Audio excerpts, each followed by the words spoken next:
ቲናና ዳኒ ፍቅረኛሞች እንደሆኑ ኤደን አወቀች። ኤደንም በጣም አዘነች።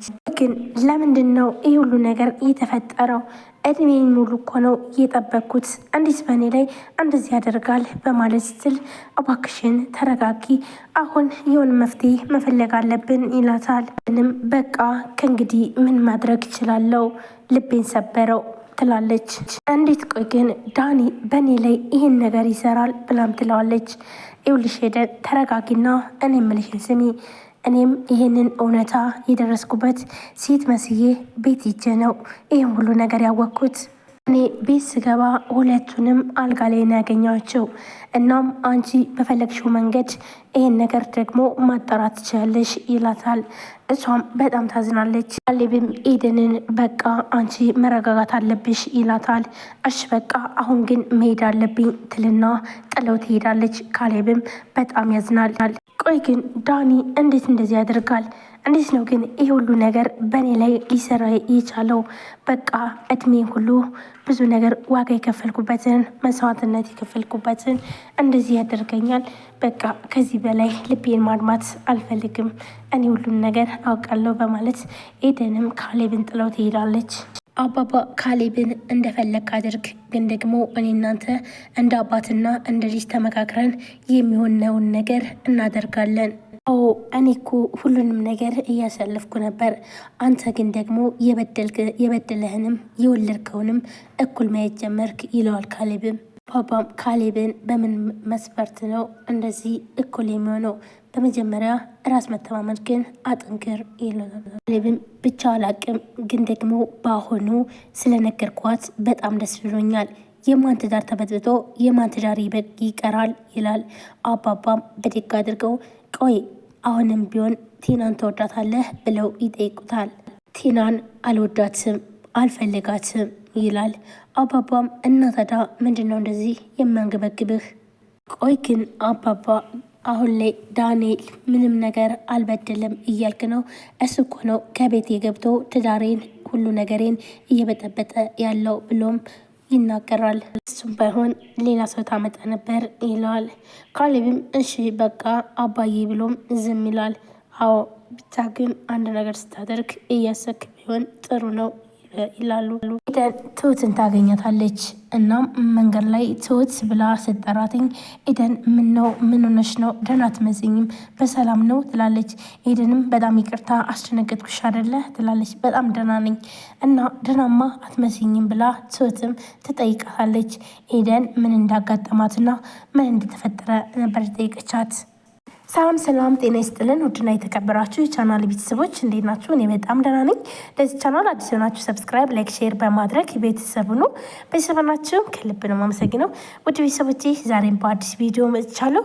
ትሁት ቀጣይ ክፍል ይዤላችሁ መጥቻለሁ። ቪዲዮ ላይክ፣ ሼር፣ ሰብስክራይብ እያደረጋችሁ ለምታበረታቱኝ ከልብ አመሰግናለሁ። እንዲሁም አዲስ ከሆናችሁ ደግሞ ሰብስክራይብ አድርጋችሁ የደወል ምልክቷን መጫናችሁን አትርሱ። በየጊዜ በሰዓቱ የምንለቃቸው ቪዲዮዎች ወደ እናንተ እንዲደርሷችሁ። ቀጥታ ወደ ቪዲዮ ስም ኤደንን ቆይ ግን ምን ሆነሽ ነው? በሰላም ነው ወይ? ፊትሽ ልክ አይደለም ትላታለች። ኤደንም ደህና እንኳን አይደለውም ስትላትኝ ትሁትም በቃ እሺ ነይ እንሂድና ወደ ቤት እንግባና ቡና ላፍላለች ትላታለች።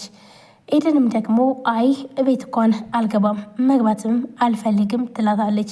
ትሁትም ግራ በመጋባት ቆይ ምን ሆነሽ ነው? ምን ተፈጥሮ ነው ብላ ኤደን ትጠይቃታለች። ኤደን በጣም ተናዳለች። ትሁትን ልጠይቃት የፈለገችው ግን ቤት እንኳን መግባት አልፈልግም፣ ባይሆን ወደዛ ራቅ ብለን ብናወራ በጣም ደስ ይለኛል ትላታለች። ኤደንም ትሁትም እሺ ደስ ይለኛል በቃ እንሂድ በማለት ወደዚያ ርቀው ሊያወሩም ይፈልጋሉ። ኤደንም እያለቀሰች ይኸውልሽ ትሁቴ እኔ ለዳኒ በጣም ብዙ ዋጋ ከፍያለሁ፣ ብዙ ነገር እድሜም በዳኒ የተነሳ አልቋል ትላለች።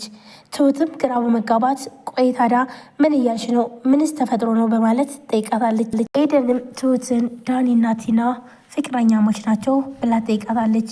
ቆይ ደግሞ ይህንን ማን ያለሽ ብላ ትሁትም ትመልስላታለች። ትሁት እባክሽን ካዘንሽልኝ እውነቱን ንገሪኝ ትላታለች።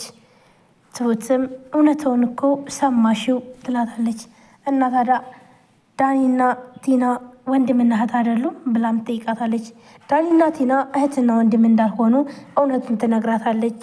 ኤደንም በጣም ታዝናለች። ምክንያቱም ደግሞ በጣም ትገርማላችሁ፣ ታዲያ እናንተ ሁሉንም ነገር ደብቃችሁ ነበር ማለት ነው ብላም ትጠይቃታለች።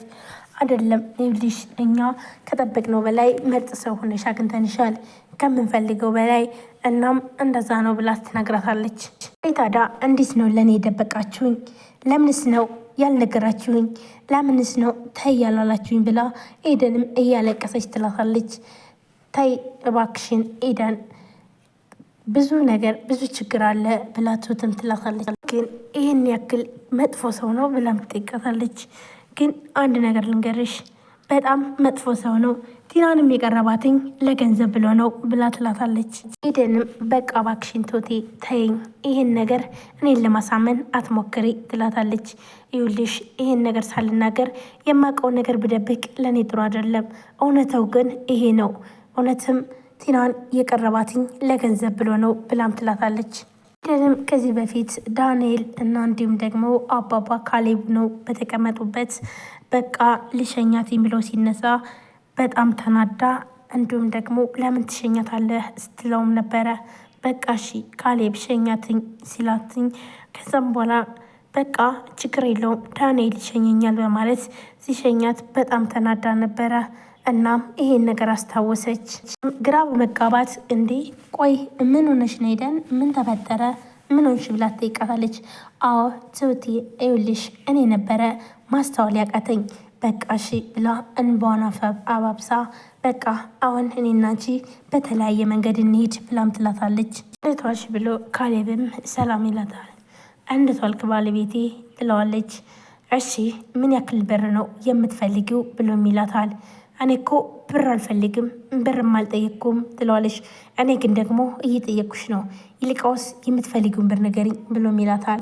የሚኖርህ እኮ ከ10,000 ብር አይበልጥም ትለዋለች።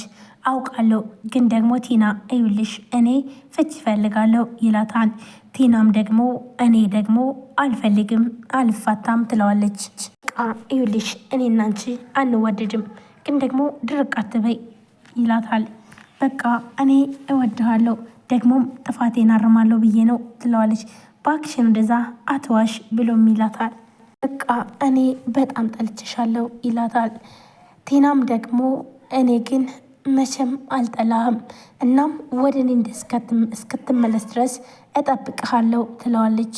ይኸውልሽ የኔ ልብ ከኔ ጋ ነው፣ ቆይ አንቺ እንዴት ብለሽ ነው የምትመልሺው ብሎም ይላታል ካሌብ።